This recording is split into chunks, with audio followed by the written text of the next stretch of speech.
Okay, today on Eat This Pod, I have the pleasure of having a good friend of mine, Paul Carter, who is the executive chef at the Phoenician Resort. This is kind of a big deal to have him on the show, so we're thrilled to have him here, and you're going to be putting together a monkfish dish that just sounds incredible. Welcome to the show. Thank you, sir. All right. Great to be here. All right. So amazing. The smells in here are incredible. Can you walk us through what you're going to be making today?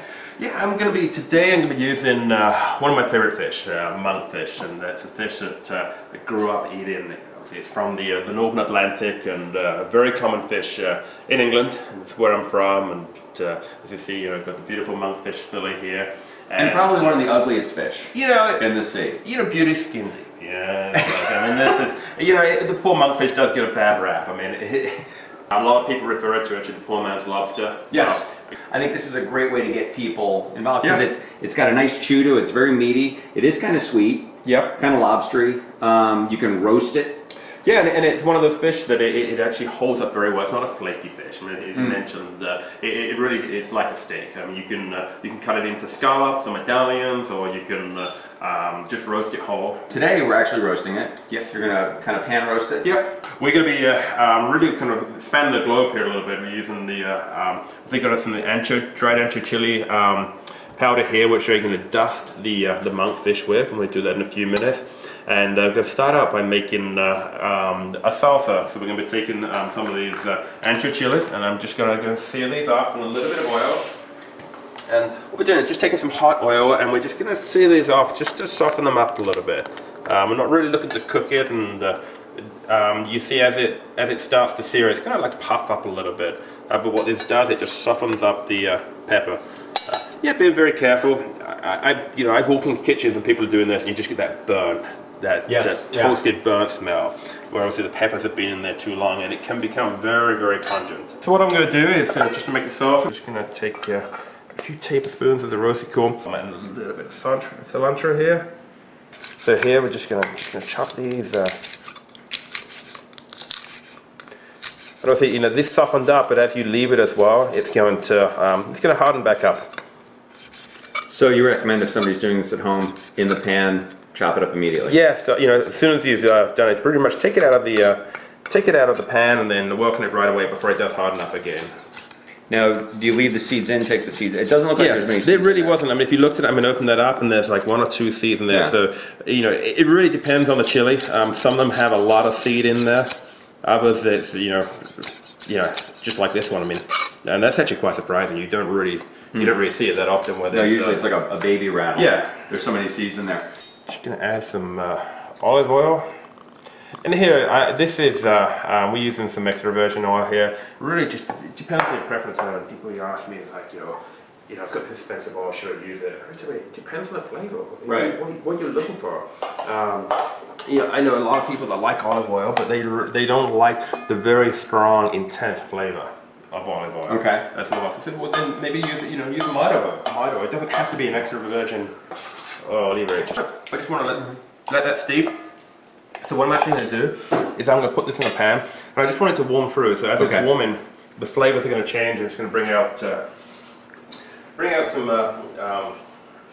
slightly different flavors. So. Again, this is I just want it to warm where it's not so much cooking now, but as that warms through, the flavor of the chili and the flavor of the corn is going to change as it just warms through. So you're really just trying to get everything to kind of meld together. Yeah, just trying to get those flavors to marry together, and it's like a lot of food. So once it's from being cold to hot, the flavor, it's amazing how much the flavors change. Especially with seasoning as well. I tell people it's like season it at the temperature that you're going to eat it. Okay, so let me ask you then, would you take the bowl, what you had in the bowl before you put it in the pan, would that be your do ahead? Yeah, you could definitely do that, have that prepared, keep it in the fridge, and obviously as it sits as well, that chili flavor is going to come through. And then when you go to make the monkfish, put a little bit in a pan, just warm it through. Now the gnocchi that you're making is very cool. It's actually my favorite gnocchi because it's so incredibly light, and you wouldn't think it is. Most people think of gnocchi as potato. Yes. And there are essentially 3 types of gnocchi. There's the potato, there's the ricotta, and then there's one that's pate choux based. Yep.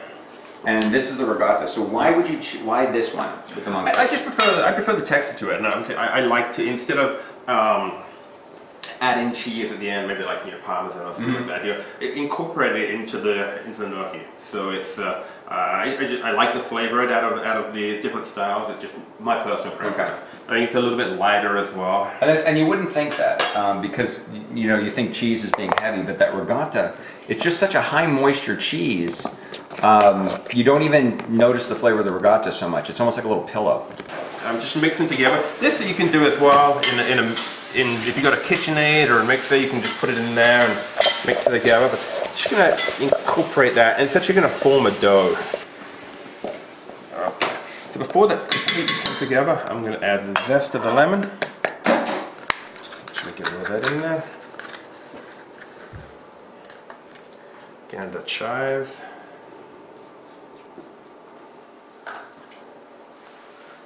And not forgetting the salt and pepper. A lot of people, it's one of the mistakes that a lot of people make is they think about salt and pepper as they're actually finishing a dish, and it's like I tell people, incorporate that into your dish. That's where and then your flavor is going to be throughout the dish, opposed to just being well seasoned on the outside. So it's still, if you feel that, it's got a little bit of moisture in there, where it's not, obviously there's no liquid left in here, but make sure that's all well incorporated. So I'm just going to take a small portion of this over here. A little bit of flour. And then here we're just going to work this out. I always tell people, don't stretch it. I see people like rush in to try and get it to the shape they need, and so just gently roll it out until you get it to the length you're looking for. Yeah, just roll it and then just clean that up, and then just go ahead and cut it into the size. I mean, you can, if you wanted it into like, you could very easily, if you want it to be smaller nuggets, you can just cut it into those shapes, or for this dish here, I'm cutting it into like, roughly an inch. The next step is just going to be poaching these off. I would just poach them a little bit of water. Okay. Salted water? Yeah, I would just poach them a little bit of salted water, and that's it, and have them ready to go. And actually have some here that made this morning, and these have just been poached off. And you just like pre-cooking a pasta. So let's get our friendly monkfish. So monkfish is one of those that you're not going to see it too often over here. I mean, if you order it online, or some of the specialty stores would have it. But if you get the monkfish, it's going to have like this sinew on there that we look at just removing. So I'm just going to go through and just, you can leave it on there. It's actually not going to hurt as for the flavor. But what it's going to do as you cook the fish, it's going to obviously shrink and tighten up. And if I put this in the pan right now and cooked it with the sinew on, what's going to happen is the monkfish is going to curl. Right? Yeah, it's going to buckle up. Dust it with some of the ancho chili powder. And obviously depending on your preference, how spicy. I actually love going to, especially for spices when it comes to Southwestern places like, I love Ranch Market, Food City. I mean, it's amazing. The spices, the array of kind of like the local bodega. Yeah, they have so much more variety, and they're generous as well. Especially if you're buying things like peppers and that, they're gonna be fresher. You see what I'm doing on the board as well. I'm just gonna roll in the monkfish because they're good coating.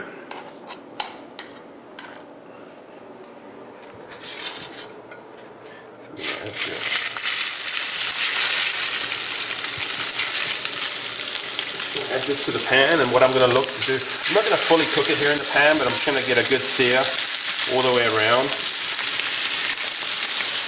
Alright, so I'm just going to pop this in the oven.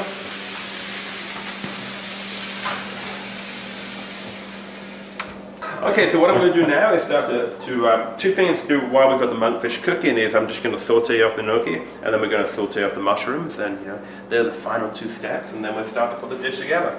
So again, taking some of the oil, going to put the gnocchis in the pan here. We're just going to pan fry these and just going to crisp them up, get a nice golden color onto them.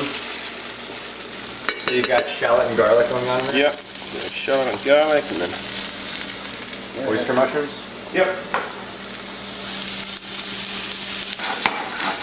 color on the gnocchi here. So what I've done is just taken those, just mixed it in there with the mushroom.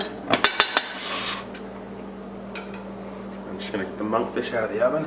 Should be done in between. It depends on the temperature of the oven, on how thick the monkfish is.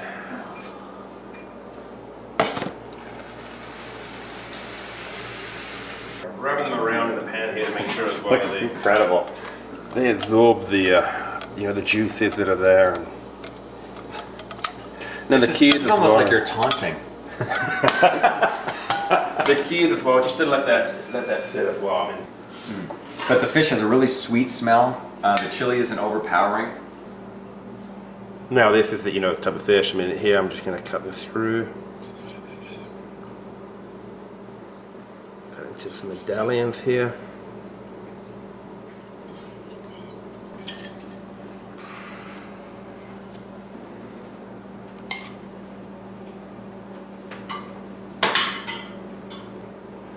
And it's got what the French would call au point, which is that just to the point of doneness. It's still nice and shiny. It's just losing its translucence on the inside. Finish it off. Touch of oil. I'll take a little bit of the chives.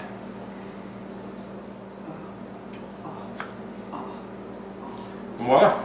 In real time, this whole thing took about maybe 35 minutes. Yeah.